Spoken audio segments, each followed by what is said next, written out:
एक समय की बात है। राजा कृष्णदेव राय विजयनगर में दरबार लगाकर बैठे थे।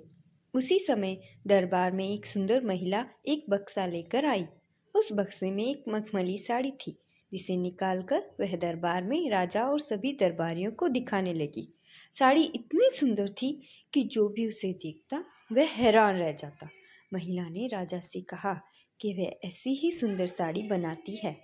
उसके पास कुछ कारीगर है जो अपनी गुप्त कलाओं से इस साड़ी की बुनाई करते हैं।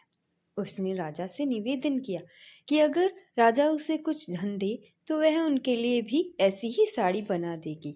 राजा कृष्णदेव राय ने महिला की बात मान ली और उसे धन दे दिया। महिला ने साड़ी तैयार करने के लिए 1 साल का समय मांगा। इसके बाद वह महिला साड़ी बुनने वाले अपने कारीगरों के साथ राजा के महल में रहने लगी और साड़ी की बुनाई करने लगी। इस दौरान उस महिला व कारीगरों के खाने पीने से लेकर तमाम खर्चे राजमहल ही उठाता था। इसी तरह 1 साल समय निकल गया। फिर राजा ने अपने मंत्रियों को उस साड़ी को देखने के लिए महिला के पास भेजा। जब मंत्री कारीगर के पास गए तो वह देखकर हैरान रह गए। वहां 2 कारीगर बिना किसी धागे या कुछ कपड़े के कुछ बुन रहे थे। महिला ने बताया कि उसके कारीगर राजा के लिए साड़ी बुन रहे हैं, लेकिन मंत्रियों ने बताया कि उन्हें कोई साड़ी दिखाई नहीं दे रही है। इस पर उस महिला ने कहा कि यह साड़ी सिर्फ वही लोग देख सकते हैं जिनका मन साफ हो और जीवन में उन्होंने कोई पाप न किया हो। महिला की ये बात सुनकर राजा के मंत्री परेशान हो गए। उन्होंने बहाना बनाते हुए उस महिला से कहा कि उन्होंने वह साड़ी देख ली है और वहां से चले गए। राजा के पास आकर उन्होंने कहा कि वह साड़ी बहुत ही सुंदर है। राजा इस बात से काफी खुश हुए। अगले दिन उन्होंने इस महिला को वह साड़ी लेकर दरबार में हाजिर होने का आदेश दिया। वह महिला एक बक्सा लिए हुए अपने कारीगरों के साथ अगले दिन दरबार में आ गई। उसने दरबार में बक्सा खोला और साड़ी सबको दिखाने लगी। दरबार में बैठे सभी लोग बहुत हैरान थे, क्योंकि राजा समेत किसी भी दरबारी को कोई साड़ी नहीं दिखाई दे रही थी।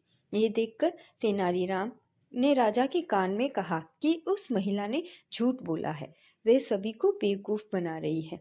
बाद में तेनालीराम ने उस महिला से कहा कि उन्हें या दरबार में बैठे किसी भी दरबारी को यह साड़ी दिखाई नहीं दे रही है। तेनालीराम की यह बात सुनकर महिला ने कहा कि यह साड़ी सिर्फ उसी को दिखाई देगी जिसका मन साफ होगा और उसने कोई पाप ना किया हो।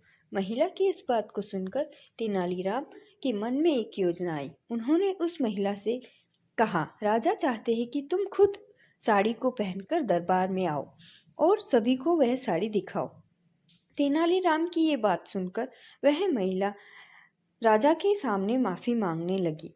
उसने राजा को सब सच सच बता दिया कि उसने कोई साड़ी नहीं बनाई है, वह सबको मूर्ख बना रही थी।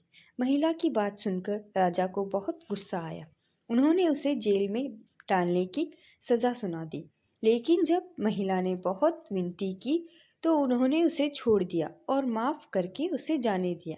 साथ ही राजा ने तेनालीराम की चतुराई की तारीफ भी की।